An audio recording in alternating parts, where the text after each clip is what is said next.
Okay. Hi, everyone. Welcome to this webinar on our latest listing, High Street Miraya Rose in Bangalore. This is a first listing on our platform, which is a retail asset. So it's quite different. It's quite exciting for us as well. Till now, we've been listing a lot of office assets, office leases, but we've been looking at listing a variety of asset classes on the platform so that investors get a different look each time.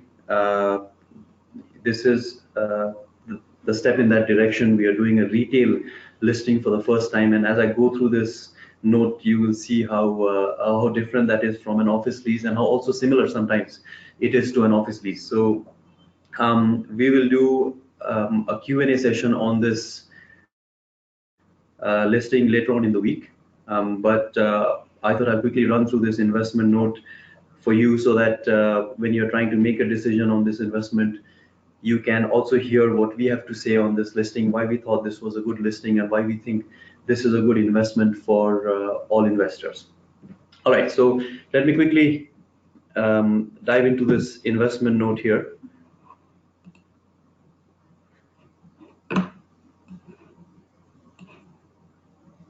So this is a retail listing called High Street Miraya Rose. It is a part of a mixed-use development in Whitefield called Miraya Rose, which has about 82 high-end residential apartments, as you can see in this picture. The first floor is office space, about 32,000 square feet, which has been leased to some venture capital companies, some investment firms, a Korean company. And the ground floor and part of the first floor is retail, about 62,000 square feet of retail right on the Whitefield main road. So very high visibility on the main road. And it's a boutique retail format where they have some high-end stores and some F&B outlets, right?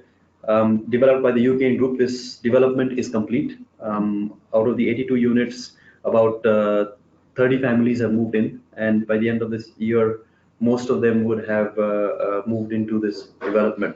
All the retail outlets are open. They've been open for at least 5 to 6 months now, so we have some data also on sales and how they are doing, etc.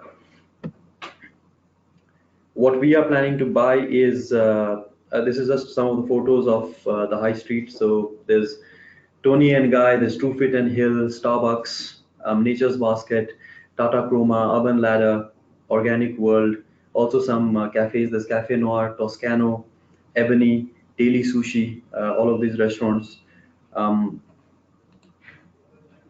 These are some of the brands again that we have in this retail high street. What we are currently purchasing from the developer is 75% of each of these stores, which is Tata Chroma, Urban Ladder, Nature's Basket, and Organic World. Now we've chosen these stores because they are right out in the front. They have good frontage on the Whitefield main road, which obviously drives more sales. Also big brands. Urban Ladder is a very highly funded startup, as you know, in the furniture space. They are backed by some blue chip venture capital funds. This is their experience center. Chroma, of course, a big consumer electronics brand around the country. They are almost 50% of this space. Then there's Godrej Nature's Basket and Organic World. And I'll go into each of these tenants later in more detail. These are some of the interior pictures of these 4 stores that we'll be buying. Right, so Miraya Rose is located in Whitefield, which is on the eastern side of Bangalore. Whitefield has the biggest mall in Bangalore. It is about 20% of the total office space is in Whitefield. The first metro line is being connected to Whitefield over the next 1 year. It should be operational. It has some of the biggest IT parks, ITPL, which has all big multinational tenants like TCS, Accenture, etc. And also Taj, Marriott, the Jack Welch Technology Center from GE. 3 of the top international schools in the country are in Whitefield. Also a large residential catchment the new ones that are coming up, Brigade Cosmopolis, the ones that are already there, Prestige, Ozone, Brigade Metropolis, which has 1,500 plus apartments. So a large catchment area, a very good social infrastructure in Whitefield. Um, in terms of infrastructure itself, Whitefield is improving compared to other parts of Bangalore, especially Outer Ring Road, which is nowadays quite congested because of almost 40-50% of the office stock being there, and the infrastructure not quite keeping up to the demand. But Whitefield will be connected to the metro very soon. It's an extension, which we can see in the next picture here. The first metro line which connected East and West Bangalore terminated at Baipanhalli station, and they are now extending that by 13 stations to cover Whitefield. Right? So that is going to be a big booster to Whitefield, because from Whitefield to CBD will take close to 10 to 15 minutes on this metro once it's completed next year. Quick look at the floor plan. Like I was mentioning, all four of our units are on the ground floor facing the Whitefield main road, which means that they have the best chance to do well in terms of sales compared to others who are slightly inside, because people might not see them from the main road and so on. That is why we've chosen these four units. Why we think this is a good investment? Number one, very high investment yield, 8.4%. All the fit outs are done by the tenants themselves, so we are not spending any money there. Neither do the rents include any fit outs, which kind of tells us that the tenant is definitely sticky. They have invested a fair amount of money in the interiors, especially Urban Ladder, Tata Chroma, and Nature's Basket. Pretty high returns, 17.5% and 2 times in about 5 years. Location is fantastic. It's located very close to a metro line. The first retail listing on the platform. It's a grade A development by the UKN group, and the tenants are all very high end. Quick look at the purchase price. We are buying it at 11,059 rupees a square foot.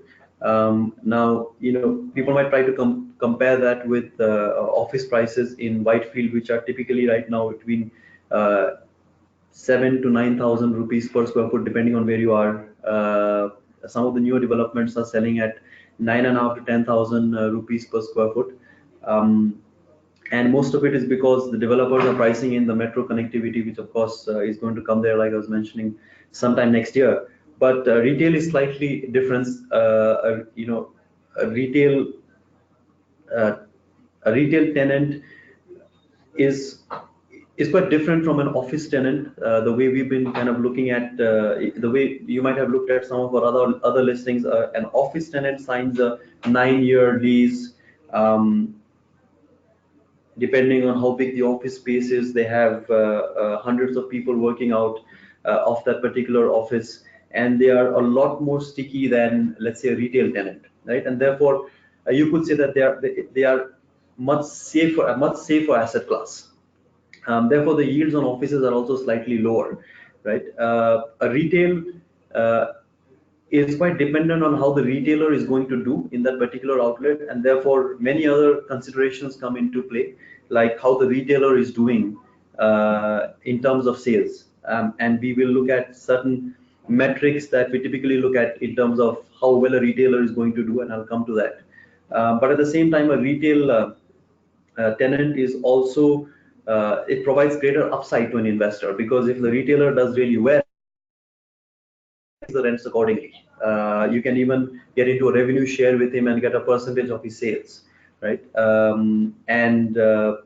You will see this when we talk about each of the tenants and what rents they are paying.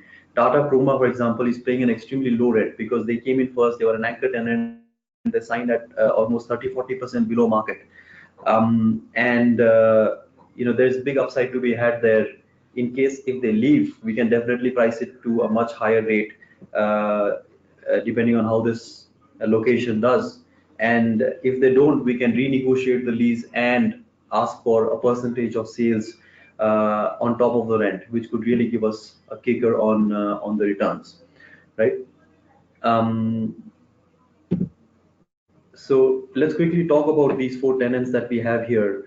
Chroma, as you all might be aware from the Tata Group, it's a retail chain for consumer electronics. They have more than 134 stores across the country and 3,800 crore plus revenue, very profitable. Nature's Basket is from the Godrej Group. They are a international grocery and fresh food store chain. They have 37 stores across three big cities and 340 crore plus revenue. Urban Ladder, of course, it's an online furniture and decor retailer. They've been backed by Kalari Capital, Sequoia, Safe Partners. They currently have about 7 experience centers in Bangalore, of which this is the only one in Whitefield. Organic World is backed by an ex-Infosys co-founder. They have about 7 experience centers in Bangalore. They sell organic groceries, apparel, and other personal care products. It's a fairly small part of the portfolio in terms of square footage. Um, if we look at the lease structure, most of them signed the leases, and they have about 2 to 3 year lock-ins and about 7 to 9 year leases. Tata Chroma has a slightly longer lease. They have a 15-year lease. But we still have about 14 to 29 months of lock-in left for each of these tenants. Now, if we deep dive into the rent roll of these 4 tenants, as you can see, 15% escalation every 3 years for each of these guys. Tata Chroma is paying only 58 rupees per square foot, as you can see here, compared to the current rents that are being signed there at 140 to 150 rupees per square foot, obviously for smaller spaces. Now, Tata has taken a big space here, close to 11,600 square feet. So obviously they negotiated a lower rent. But that's good for us because almost half the portfolio for us is a tenant who's paying below market rent. So the chances of him leaving are very, very minimal, right? Because he's clearly doing well here, as we'll see in the next few slides, and he's paying a really low rent. So the big risk in retail tenants is always, whether they are doing well or not, and therefore will they vacate the space or not, right? And since 50% of our portfolio is with a guy who's 40% below market rent, that is unlikely to happen. So we are safe for half of our portfolio, sort of cream the other half of the portfolio in terms of higher rents and so on. The second big tenant here is Urban Ladder. They are paying 72.7, also below market. Godrej Nature's Basket is paying 89 rupees, also below market. So Organic World is a very small store, 1,400 square feet store. They are mostly an online business as well. So experience centers like Urban Ladder and Organic World, they don't really need to drive sales from a location, as well as long as they get visibility from that particular store and then people go online to buy, they are okay. Tata Chroma, Urban Ladder, sorry, this is their only experience store in Whitefield. They have 7 across Bangalore. Organic World also has 7, and this is the only one they have in Whitefield. Nature's Basket is the only store in Whitefield, and Whitefield, like I said, is a big location within the city, almost 20% of the total office portfolio. So, having one store that tells us that, these guys are serious about it and they are not going to vacate anytime soon. If we look at some of the recent leases that have been signed here, Truefit and Hill, which is inside, not even outside facing, Heads Up for Tails, Tony and Guy, they've all paid 100 plus per square foot as rents. Daily Sushi 138. They've also recently signed with Toscano, which is the restaurant that started off in UB City in Bangalore, and Ebony, 2 restaurants there at 100 plus per square foot rents. Starbucks is at 97.4. So all of our leases except for Organic World, which is a very small area, is much below market. So that's a good thing. This is what I was talking about. So health ratio is something as real estate investors we look at when we are trying to buy retail assets, right? What the health ratio says is what is the rent as a percent of sales that this particular tenant is paying, right? And historically, it has been seen that if this ratio is 15% or more, then the chances of the retailer not doing well in that location are very, very high, right? If they are paying more than 15% of their sales in rent, then it's difficult for a retailer to break even. And anything below 10 is extremely good. Right now, if you see Tata Chroma here, they are between 4 to 6%. So obviously they are doing extremely well. This is helped by the fact that they are paying lower rent and also they are driving more sales here. But even if you look at Urban Ladder, it is now close to, it's below 8% currently, and it has never really gone above 12%. And typically when a store opens, it takes time for them to ramp up. They start at around 20, then go to 15, 12, 10. But here, all of these retailers have ramped up pretty quickly. They've seen good demand, good sales here. All three of them are below 10%. Nature's Basket is at around 9% right now, right? So we will be closely monitoring this particular metric going forward as well, so that we know when a retailer is not doing well, and therefore we can maybe speak to him, and we can also know whether he is going to not pay the 15% when it comes up for renewal, whether he'll give us a second chance, or whether he'll just leave us, right? Now, in this case, even if the tenant vacates, we'll be at an advantage because all four of them are outside facing frontage units, which are below market. So we can definitely rent it at above market. But at the same time, we would not, as landlords, want a space to be vacant for a long period of time. The other good thing is that all of them have done interiors themselves. They've spent a sizable amount of capital expenditure on these stores, so that also gives us comfort that they are in it for the long term. At PropShare, we are always looking at more than high returns. We're looking at safety of capital, right? We're always trying to see whether our capital is at risk or not, and therefore we're always looking at the downside cases more than the upside cases, because we know that if we cover the downside, we can easily make between 15 and 20%, which is a very good return for any investor today for the risk that we are taking in such an asset class. The yield quickly 8.4, which is 7.4 topped up by 1% for pre-book investors.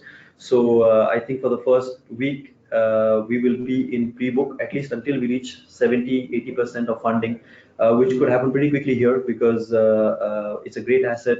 It's in Bangalore. So, if you are looking to tie this up, I would advise you to do so quickly because the top up will only be valid for a very short period. The yield goes up to almost 8% as the escalations kick in. Every year it kind of goes up by 0.5 to 0.6%. The average yield across our whole period is close to 8.4%. So that's the bare minimum return that you're going to make. In terms of how much you will make per month, this is a question we get often from investors. For every minimum investment of 25 lakhs, each is 6,600 rupees per year, which is about 30,800 rupees per month directly into your bank account after 10% TDS. And even the TDS you can claim back at the end of the year if you do not have any taxable income. Quick look at the financial model. So, rents from four of these tenants, Chroma Ladder, Basket, and Organic World. The top up for the first year for pre-book investors, security deposit 1 crore and 8 lakhs totally. We are going to put it in as usual in a fixed deposit, which pays monthly or quarterly interest rates. And we are projecting a sale value at the end of 5 years of about 44 crores. And if we go to the next slide, that is about 19,500 rupees per square foot, right? Now, we are talking about 5 years from now, metro is operational. Outer Ring Road in Bangalore has run out of space already, and therefore the only kind of place to go to is North Bangalore or Whitefield, right? And like I said, Whitefield already has very good social infrastructure. It has some of the best schools, hotels, malls, hospitals, etc. There is no reason why a retail asset cannot be traded at close to 20,000 rupees a square foot in about 4 to 5 years. And this is the upside that I was talking about earlier on a retail deal compared to an office deal. An office is a long lease, 9 years to 12 years, kind of going up by 15% every 3 years. We are not really tied to how well the office is doing. Like in retail, where the retailer does really well, then the landlord does really well as well, right? So, but the important number here is also the 5%, which I like to point out. So even if we get a 5% escalation, 5% capital appreciation, and sell it at 15,000, making 13%, almost post-tax returns, because the indexation will cover the 5% capital appreciation. So all of this will be almost close to post-tax, which is a fantastic return in any environment. Okay, so that's about it. We are live with this listing right now, as you know, and you will be speaking to our investment advisors. I'm sure you can ask them some more questions that you have, and I will also be hosting a Q&A only. Since I've already gone through the investment note in this particular webinar, I will be hosting a Q&A only webinar a week from listing, so that investors can come in and ask questions directly to me, and I'll be happy to answer all of them at that point of time. In this webinar, I just wanted to give you a very quick overview of what we are listing, why we think it's interesting, and why we like this investment. Okay, so on board on property share, and I will look forward to interacting with some of you in the Q&A webinar, which we will be doing shortly. Thank you.